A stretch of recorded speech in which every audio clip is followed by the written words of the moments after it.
Dans un instant, nous découvrirons les joies du naturisme en Haute-Saône. Les adeptes de la vie au grand air dans le plus simple appareil auront désormais un camping qui leur est entièrement dédié. Nous nous intéresserons également à ces entreprises qui ouvrent leurs portes aux touristes avec la visite d'une savonnerie artisanale dans les Alpes de Haute-Provence. Mais tout d'abord, rendons-nous en Isère où les vacanciers sont invités à jouer les forestiers le temps d'un après-midi. Accompagnés par des professionnels, ils apprennent à gérer une forêt.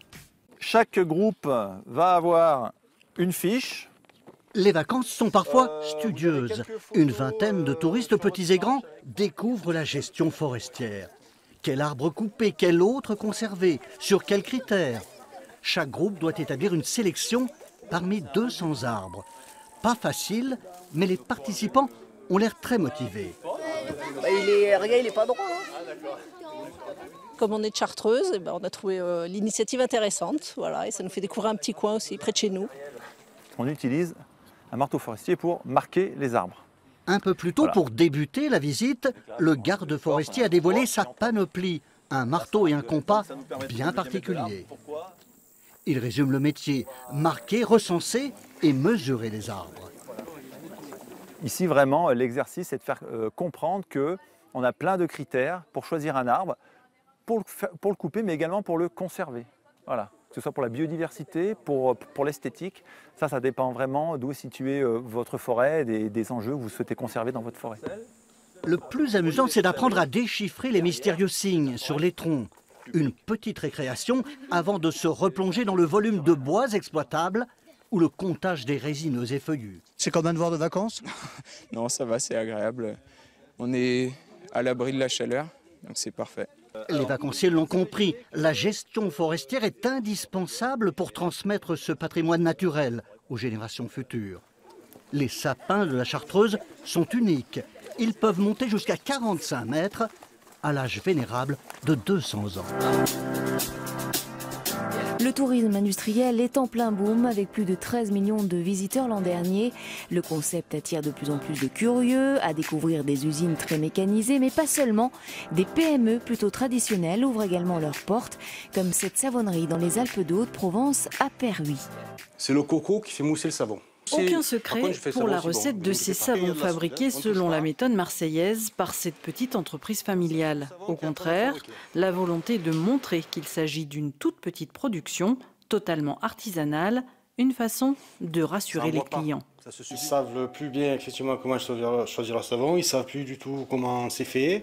C'est vrai que là, le fait de voir, de venir sur place, de voir la fabrication, de voir les produits avec lesquels cela est fait, ils sont rassurés.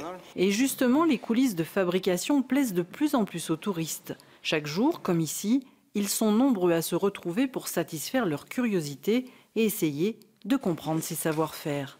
Ça fait partie de la culture de la région et puis nous, c'est des produits qu'on utilise, donc savoir la fabrication et tout ça, je trouve ça que c'est super intéressant.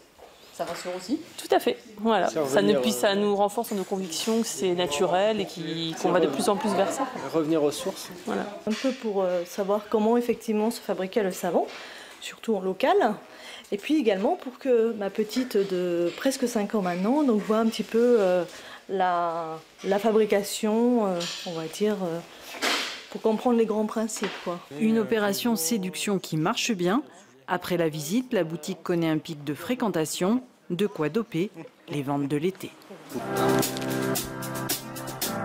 Le naturisme ne s'est jamais aussi bien porté en France. Ses adeptes sont de plus en plus nombreux grâce à une offre au poil, comme ici en Haute-Saône. Un camping garanti sans textile vient de voir le jour. C'est le premier du genre dans le département. Il est là, au bout de ce chemin forestier, niché entre deux petits villages de Haute-Saône. Le camping des étangs de Saint-Pancrace. Et pour nous accueillir, Chantal et François. Bienvenue au camping. Un camping naturiste, une reconversion totalement improbable pour ces deux médecins universitaires qui ont enseigné à la fac de médecine de Nancy. Et à l'heure de la retraite, ils ont décidé de tenter cette drôle d'aventure. Tout le monde dit qu'il faut avoir un projet quand on part en retraite, donc on est tombé sur ce projet-là. C'est François qui a pratiquement réalisé tous les travaux sur le site. Et aujourd'hui, c'est un véritable havre de paix pour les naturistes. Comme Astrid et Christian, ils viennent d'Alsace. Ils ont fait 2 heures de route avec leur camping-car pour profiter du cadre, les campings naturistes, ça ne court pas les rues. Quand vous regardez sur les cartes de camping naturiste, quand vous descendez tout ce qui est près de la mer, la Côte d'Azur, tout ce qui est au bord de mer, là, il n'y a aucun souci. Les campings naturistes, vous en trouvez à l'appel. Par contre, c'est vrai que dans les régions du nord, de l'est, c'est beaucoup plus difficile. Pratiquement 4 hectares, 4 étangs, des cabanes pour se loger, un dépaysement garanti. Un véritable coup de cœur pour Chantal et François pour ce site et surtout pour que chacun s'y sente bien. Pour nous-mêmes, nous avons pratiqué avec notre camping-car dans des campings naturistes. Mais au tout début, il n'y avait pas d'idée absolument arrêtée. C'est à partir du moment où on a vu le site qu'on s'est dit, ça c'est un site pour faire un camping naturiste. Il est ouvert jusqu'au 15 septembre pour profiter du soleil de la Haute-Saône. L'été est la période idéale pour découvrir les trésors de nos régions. Dans le Loiret, des balades sur la Loire sont proposées à bord d'une embarcation traditionnelle. Guidés par un batelier, les vacanciers découvrent au fil de l'eau les richesses du plus long fleuve de France. Bienvenue à bord de l'Aigrette. C'est un bateau qu'on a construit il y a 12 ans en s'inspirant des bateaux traditionnels de Loire. Sur son embarcation des passeurs de Loire, Jean-Philippe accueille une famille de la région centre. Lors d'une balade de 3 heures sur les méandres du fleuve, les questions et réponses jaillissent au fil de l'eau. Qu'est-ce qui tient cette rive? C'est les arbres. Donc en fait ces arbres vont pourrir, les racines vont pourrir. La Loire elle va reprendre ce sable et ce caillou et ça va dégager plus loin. L'occasion d'expliquer que le fleuve est vivant par son paysage qui évolue. Un paysage façonné par l'eau mais aussi par la faune. Ceux qui veulent, on peut aller s'approcher du terrier de castor. On ne verra pas le castor car l'animal est nocturne, mais ses anciens terriers. Il a besoin pour se sentir en sécurité, le castor, d'avoir l'entrée sous l'eau. Donc ça c'est un terrier qu'il utilisait quand la Loire était plus haute. Et une fois que la Loire descend, que la gueule apparaît, il déménage. Jean-Philippe profite ainsi de chaque balade pour sensibiliser les passagers à cet écosystème. On voit un paysage, on ne le comprend pas forcément. Donc là, l'intérêt, c'est quand on voit tous ces arbres morts, on se dit « Ah mais c'est une catastrophe, qu'est-ce qui se passe? Il y a une maladie, il fait trop sec, il y a trop d'eau. » Ben non, il y a une raison, c'est la présence du castor. Ces arbres morts, ben c'est plein d'insectes, c'est plein de nourriture pour les oiseaux.